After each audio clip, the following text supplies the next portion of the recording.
munaasabad ballaaran oo maanta ka dhacday xarunta dugsiga sare ee Al-Furqaan ee magaalada Buuhoodle ayaa waxaa maanta lagu soo dhaweeyay arday ku soo biiraysa dugsiga sare ee Al-Furqaan iyadoo sidoo kalena halka abaalmarino iyo shahaado lagu guddoonsiiyay arday kaalmaha hore ka gashay dugsiga sare ee Al-Furqaan. munaasabada ay maanta ka soo qayb galeen mas'uuliyiin macallimiin iyo waalidiin ayaa ugu horeyntii waxaa ka warbixiyay gudoomiye ku-xigeenka dugsiga sare Al-Furqaan Axmed Maxamed Samatar. ardada dhigata kalaas macadka ee sanadkii hore sii joogtay sanadka saddexaad iyo sanadka labaad ku jirta iyagoo istiqbaal iyo soo dhaweyn u sameeyay ardadii u imanaysay ee sanadka ugu timid goobtan ay dhigtaan iyadoo ay ka baxeen ay qayb ka midii ay hore uga taxarujtay oo meesha kaga tageen bay yidhaahdeen kuwa soo gelayaanu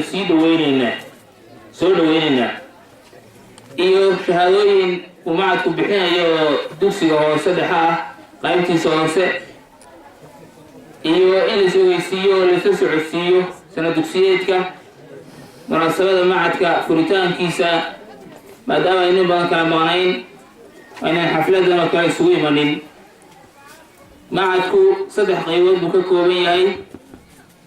qayb gelinka hore lagu dhigto oo sabaaxi ah oo sharxiisa lagu qaato oo ah qaybta macadku ugu culus yahay, ugu taklifada badan yahay, ugu dadka badan yahay, iyo qayb sare oo iyaduna habeenkii ah oo 2 fasal hadda ka kooban 2 mustawi ama 2 sanadood, iyo qayb ka kooban habeen galabtii ah iyo fiidkii dhigata oo ah hoose dhexe oo qaybta hoose ee tamhiidiga u ah ama idaadiga u ah macadka sare. sidoo kale waxaa iyaguna halka ka hadlay waalidiin iyo marti sharaftii ka soo qayb gashay. macadku wuxuu soo saaraa arday aqoon heer caalami leh, dugsi sare oo diini iyo waxa weeyaan maadiba leh, laakiin asalkeedu uu diin yahay. qofku hadduu diin waayo waxba ma haysto. sidaa daraaddeed bayska koowaad ee qofka laga dhisaa waa diinta weeyaan walaalayaal. haddii qofka diin la waayo nolol ma haysto. marka ardaydii soo gelaysay sana dugsiyeedka 2014 ilaa 2015 horta waxaa ugu weyn oo ugu mudan ardada soo gashay inaanu soo dhaweyno. ardaydaas waxaanu leenahay sanadka soo fadhiisatay horeyna waydin soo dhaweynay. haddana xafladan madaxdii magaalada, culimadii, ducaadii, hooyooyinkii, dhalinyaradii, rag iyo dumarba, yar iyo weynba laysugu laba su-aalood waan weydiinayaa. ardayga ka baxa dugsiga sare ee diinta lagu barto iyo ardayga ka baxa dugsiga sare ee maadiga ah faraq u dhaxeeyo oo aad dareemaysaan ma jira? anigaa idiin sheegaya, ardayga ka baxa dugsiga diiniga ee sare ma tahriibo.